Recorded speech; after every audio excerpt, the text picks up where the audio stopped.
Hi everyone, it's Adam7 Fish Tanks, and in today's video we're going to be aquascaping the Fluval Flex 2.0 tank. This is a newer version of the original Flex model, and I used to own the original Flex model 7 years ago in fact, so it's taken a trip down memory lane setting up this tank and having the pleasure to aquascape it too. So let's get into this. As you can see, we have the Fluval Aquascaper Mega Kit to aquascape this tank. And it's the first time I've used one of these kits, so it's going to be quite interesting to see what materials are supplied inside this box. So let's have a little unboxing of it and see what's in store. So let's unbox this and see what's inside. Just going to give that a cut there. Cut the other side.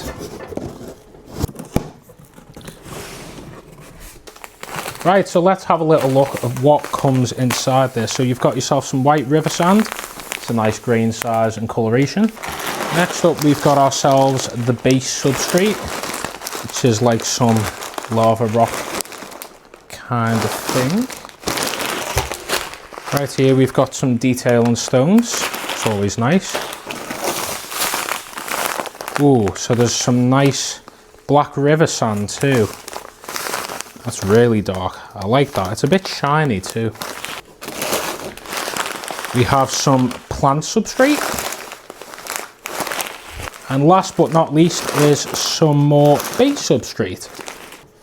Right, so this is a red rock and it's got quite a bit of detail on it. Of course, rocks always look a little different underwater, but there's a bit of a shimmer to this rock. It's almost a bit like a quartz almost.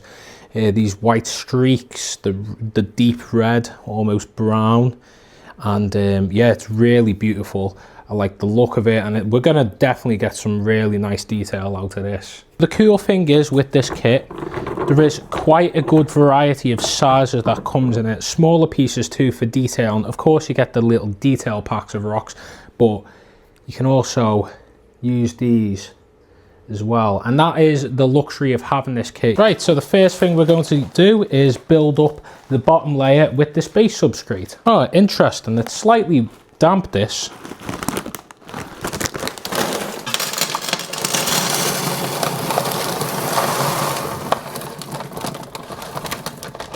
And my idea with this rock structure is I'm wanting to create a bit of a canyon, use that river sand and create a pathway through the center. So I'm just going to brush all this back. As you can see, I've created a bit of a slope, a bit of a hill at the back. I'm going to refine that a little bit more, and then we're going to place some rock in. I've decided I'm going to use another bag of base substrate because I want enough for me to be able to pour the rocks into.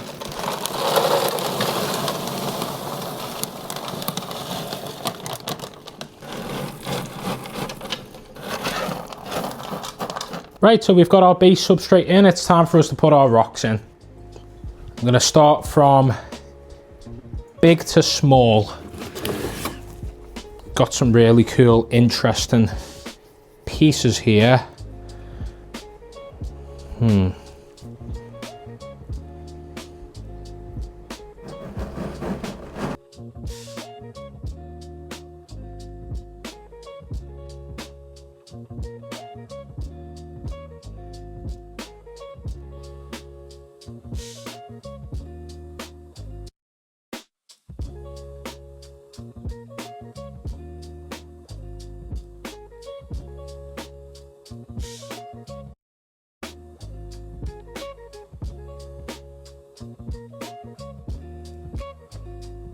Right, so I've had a little play around with this off camera, and this is what I've settled with. It's a bit difficult with the sizing of the rocks to make this work, but of course, as you can see, I think this is quite a nice composition. I've went for, got a taller point there, we've got a little canyon through the center, and we're probably going to fill that with some sand.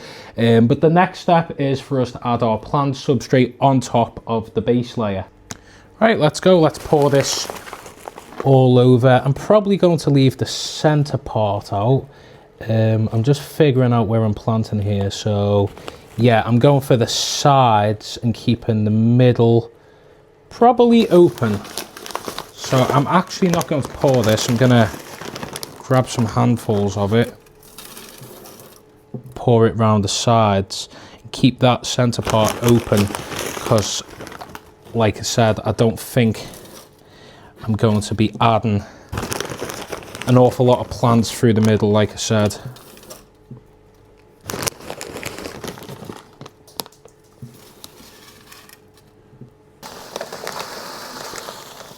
Okay, so the next step is for us to add our black sand, and we're going to be doing that along the sides there and keep that middle part open.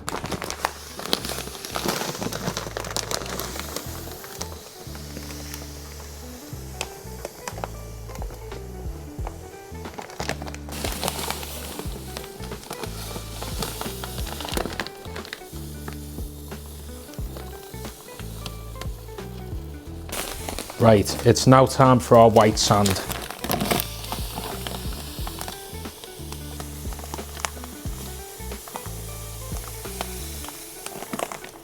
Our final step is our decorative detailing stone, so let's start doing that.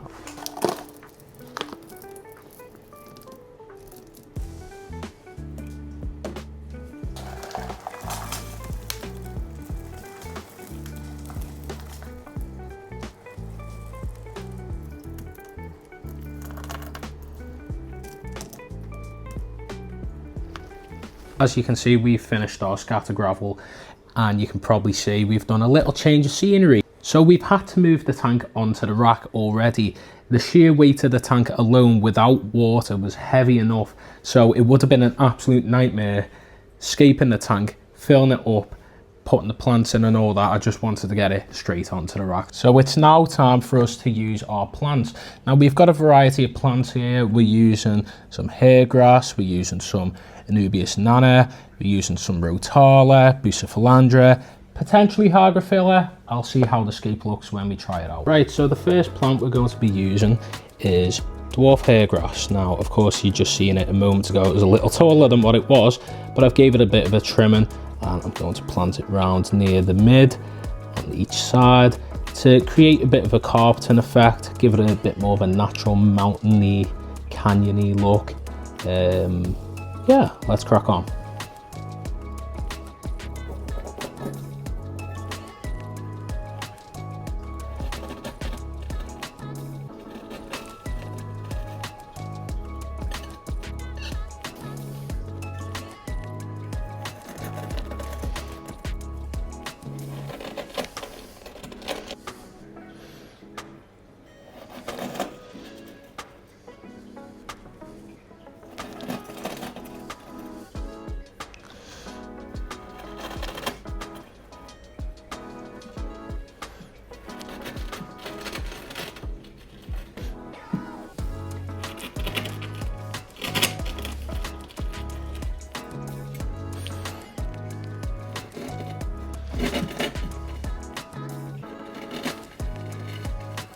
So the next plant we are going to put into the tank. So the next plant we're going to put into the tank is Rotala. I'm going to put the exact species and name on the screen for you right now.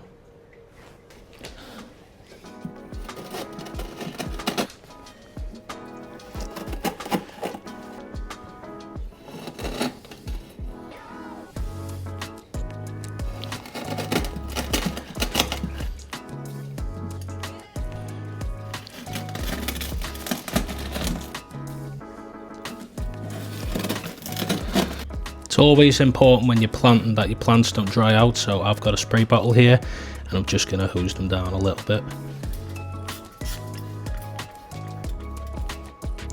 The next plant we're using is Bucephalandra Mini Red.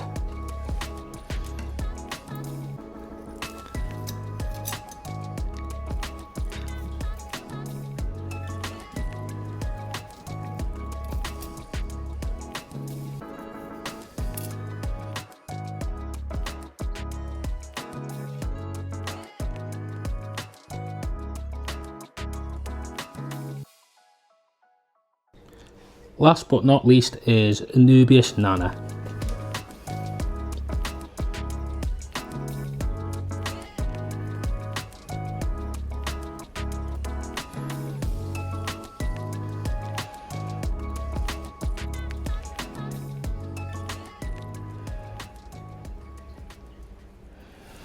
Right, so before we fill up, we've got our filter media compartment here that is customizable. Let me just pop that off there for a moment for you.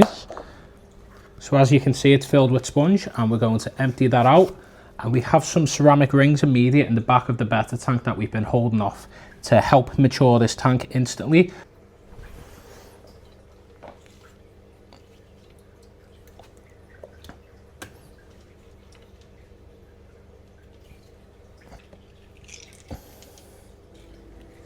So right here we've got an empty compartment, and we're just going to fill that up with some ceramic rings now. We also have ourselves some sponges, so I'm just going to tuck them in just here. I'm just going to tuck them in right here because they're also another source of beneficial bacteria. And you just put it on this poster here, as it's an ease of access for maintenance when you're doing filter cleaning after water changes.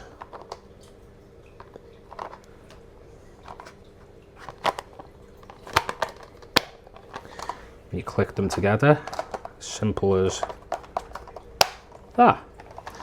And then we have our final one just here. Just going to pop the lid on there to make sure it locks down all the sponges, ceramic rings.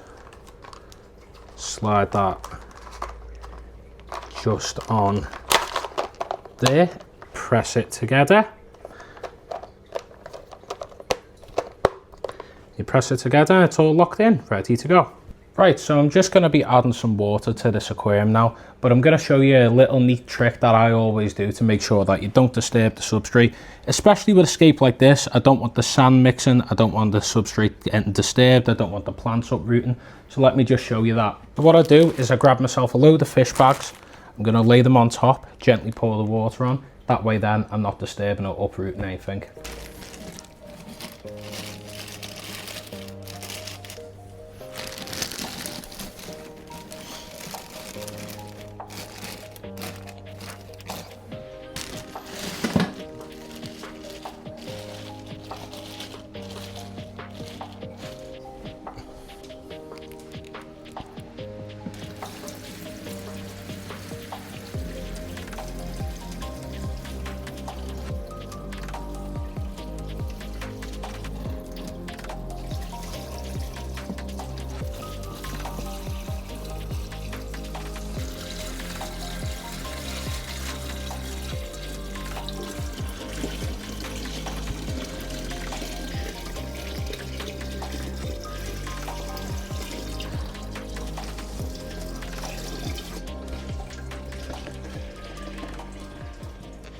You've just seen me add some cycled media into the back of the filtration. However, I've got two vital things that I always use on my brand new setups, and even setups that are mature too.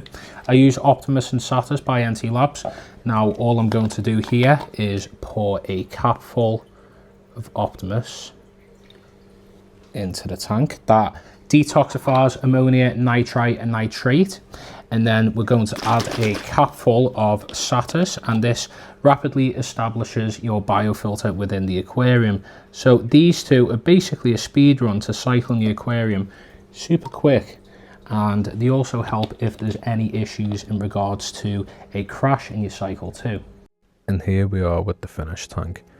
I'm so happy with how it's turned out, the way the scape looks, and the fish stocking too. So let's tell you a little bit about what fish we put in there.